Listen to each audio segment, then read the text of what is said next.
Act's definition of a disaster is actually broad enough to encompass climate-induced events, its statutory list remains static and unimaginative.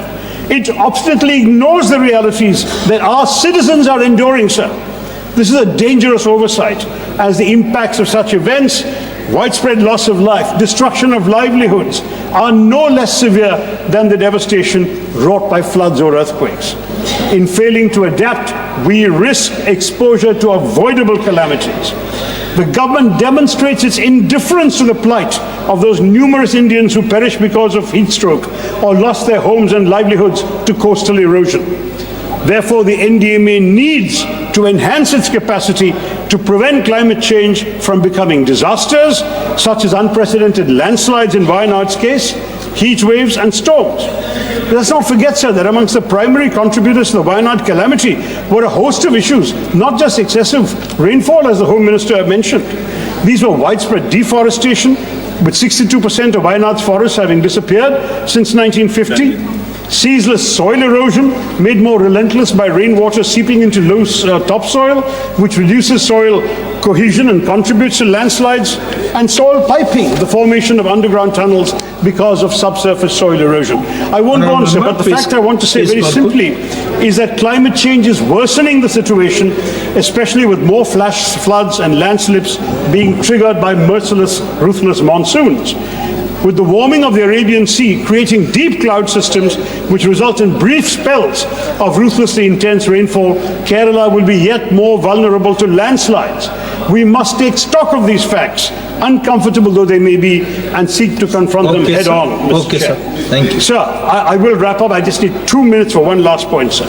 We wanted this bill. We wanted it to be imaginative and innovative. But we have seen none of that. We have not seen financial administrative preparedness. Instead, it is just a testament of the government's insistence to rush it through Parliament.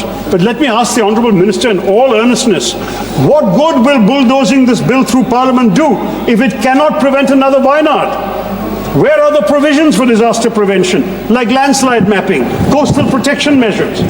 It will not do India and Indians any good merely to create a framework that does not actually devolve any powers upon the states, upon local urban bodies, upon self-government in our country. Thank you, sir. What is needed, sir? 1 minute. Stricter streamlining of a scattered policy framework that has far too many authorities and bureaucratic muddles, an end to the concentration of powers in the centre's hands, a genuine attempt to learn from our failures at navigating past disasters and keep up with the challenging realities of climate change. A revised bill should allow for expertise, independent of committees, streamline and clarify the role of the body. And sir, next just speaker, Trivendra Singh Rawat ji. Given, Please conclude. It should also give MPs a right to be heard. 1 second. I'm just finishing. It should make disaster relief a legal right, revive the parliamentary forum on disaster management to give the MPs' views a chance to be heard. And this bill does not have any of these qualities. Therefore, it must be returned to the drawing board, and I urge the minister to withdraw the bill. Thank you very much, Sanjay. Sir Trivendra Singh Rawat ji, next speaker. Theroor സംസാരിക്കുകയായിരുന്നു. മുണ്ടക്കൈ ചൂരൽമല അനുഭവം ഇനി രാജ്യത്ത് എവിടെയും ആവർത്തിക്കരുത് എന്ന് അദ്ദേഹം പറഞ്ഞു. ഒപ്പം ദുരന്ത നിവാരണ ഭേദഗതി ബിൽ ദുരന്തമെന്നാണ് ശശി തരൂർ ലോക്സഭയിൽ ഉന്നയിച്ചത്. ദുരന്ത നിവാരണ നിയമത്തിന്റെ വികേന്ദ്രീകരണ സ്വഭാവം നഷ്ടമാകുന്നു എന്നും അദ്ദേഹം